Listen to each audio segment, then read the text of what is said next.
किसी भी चीज़ को अच्छे तरीके से समझाने के लिए हम किसी दूसरे चीज़ का सहारा लेते हैं, ताकि उस चीज़ को हम बहुत ही गहराई से उसके अर्थ को, उसके गुण को, उसके स्वरूप को, वास्तविक स्वरूप को यानी कि हम मीनिंग उसके अर्थ को बहुत ही गहराई से समझा सकें। हर हर महादेव, कैसे हैं आप सब? आई होप आप सभी स्वस्थ होंगी, जीवन में बहुत ही मस्त होंगे और हाँ, मिले हुए इस खूबसूरत जीवन के लिए दिल से आभार व्यक्त कर रहे होंगे। तो चलिए हम चलते हैं शिव को और शिव के वास्तविक स्वरूप को समझने के लिए कैसे प्रतीकों का, है ना, उपयोग किया गया है। उसी तरह जैसे हम किसी चीज़ को समझाने के लिए किसी दूसरी चीज़ों का सहारा लेते हैं, वो कैसे? उदाहरण के लिए जैसे कि कोई बहुत सो रहा हो, है ना? तो हम क्या कहते हैं? वो कुंभकर्ण की जैसे सोता है। कोई किसी का चेहरा बहुत अच्छा हो तो हम क्या कहते हैं? वो चाँद जैसे है ना? उसका चेहरा चाँद जैसे है। तो हम किसी दूसरे चीज़ का सहारा लेते हैं ताकि हम उसके भावार्थ को बहुत ही अच्छे तरीके से गहराई से समझा सकें। जो बहुत सोता है उसके लिए हम उपयोग करते हैं इस शब्द का कि वो तो कुंभकर्ण के जैसे सोता है, यानी कि हम उस चीज़ का सहारा लेते हैं। वो चाँद के जैसे है ना? तो इसका मतलब है कि वो बहुत सुंदर है ना? और इस तरह से हम उसके भावार्थ को समझाना चाहते हैं। तो इसी तरह से शिव को समझाने के लिए अलग-अलग उनके रूप गढ़े गए हैं। और देखिए शिव की पहचान और उनके गुणों के संकेत को छिपाए गए हैं। उनके साथ देखिए कुछ किस्से, जो कहानियाँ है ना, उनका भी प्रचार-प्रसार किया गया है कि किस्से कहानियों के माध्यम से, ताकि ये किस्से कहानियों के माध्यम से ना जन-जन तक पहुँचाया जा सके, जन-जन के हृदय में, एक आम आदमी के हृदय में भी इसे अंकित किया जा सके, इसे स्थापित किया जा सके। और इसके पीछे का उद्देश्य रहा होगा कि कभी न कभी, देर ही सबेर सही, इंसान मतलब इसे क्या कहना चाहिए कि कर्म कांड तक ही सीमित ना रह जाए, है ना? जैसे हम कहते हैं अंधभक्त, ऐसा ना रह जाए। उनकी जो भक्ति है वो कर्म कांड तक सीमित ना रह जाए, बल्कि वह शिव की अभिव्यक्ति बन जाए, जो कि सत्यम, सदा सुंदरम शिव है और उनके वास्तविक स्वरूप को जान सके। तो शिव की भक्ति कर्म कांड तक ही सीमित ना रह जाए और वह शिव की अभिव्यक्ति बन जाए। इस तरह से शिव को प्रतीकों के माध्यम से इंसान आएँगे और उनको, कोई तो इंसान होंगे, कुछ तो होंगे जो इनको समझने के लिए, है ना, इनकी इनकी प्रतीकों की उच्चतम से उच्चतम, ऊँची से ऊँची संभावना तलाशेंगे। वो सिर्फ़ कर्म कांड के पीछे नहीं पड़ेंगे, है ना? इसके पीछे की वास्तविकता को समझने की कोशिश करेंगे, ताकि उन्हें परम सत्य क्या है ना? सच्चाई क्या है?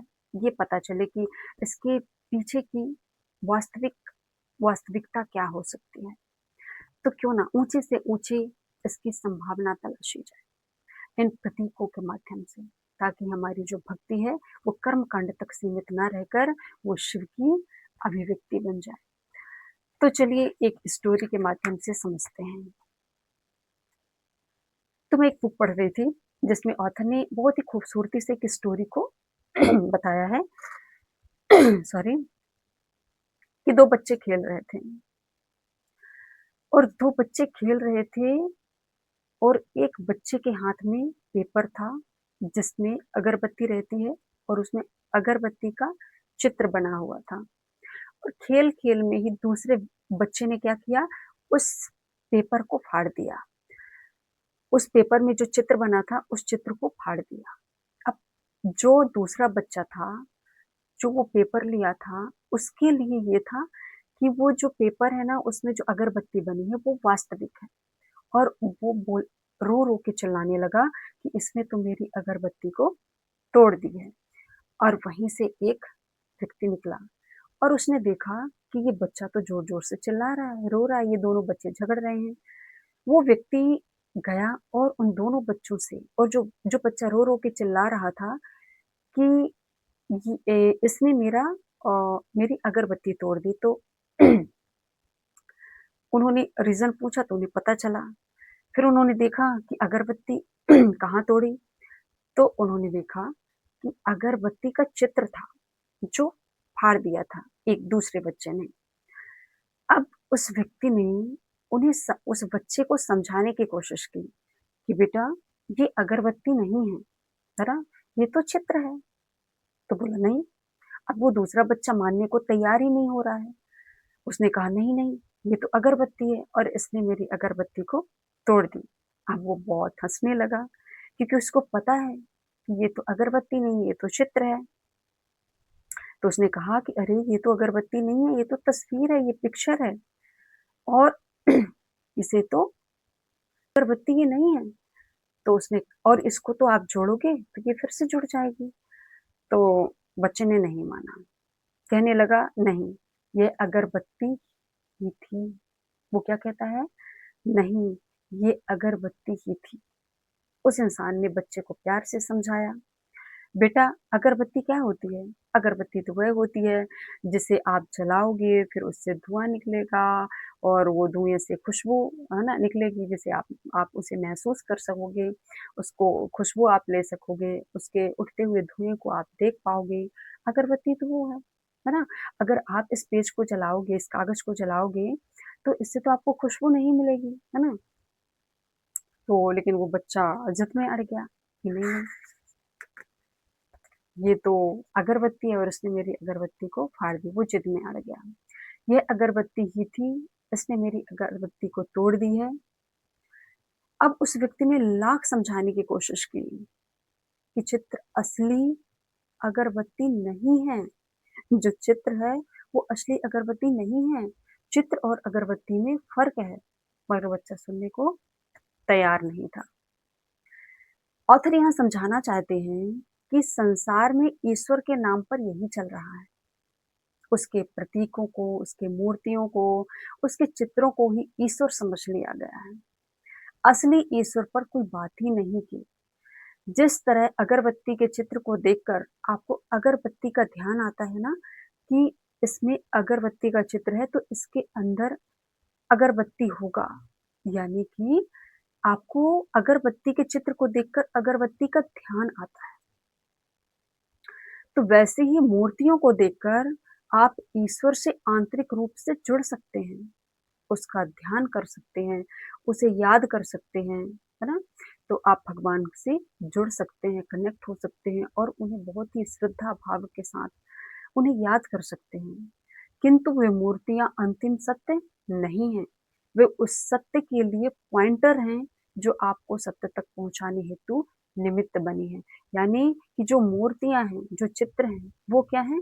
वो एक माध्यम है, जो आपको उस सत्य तक पहुँचाने के लिए एक माध्यम बन सकती हैं। आपको ध्यान आ सकता है कि हाँ, ईश्वर है, परमात्मा है, लेकिन आप इन्हें ही सत्य ना मान लें।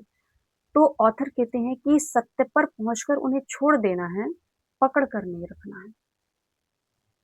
क्योंकि आप उन्हें अगर पकड़ लेंगे तो आप वास्तविक सत्य और सच को जान नहीं पाएँगे, पहचान नहीं पाएँगे, उसके आगे बढ़ ही नहीं सकेंगे और आपको लगेगा कि वास्तविक सच्चाई तो यही है।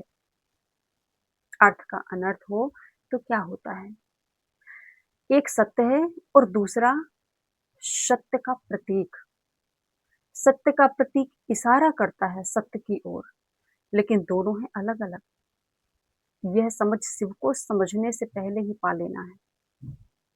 ये जो समझ है ना कि एक सत्य और एक सत्य का प्रतीक, तो शिव को समझने से पहले हमें इसे पहले ही समझ लेना है कि शिव को समझने के लिए जो प्रतीक है, ताकि हम शिव को समझ सकें और उनका भावार्थ समझ सकें, उनका वास्तविक उद्देश्य समझ सकें, उनका वास्तविक स्वरूप समझ सकें।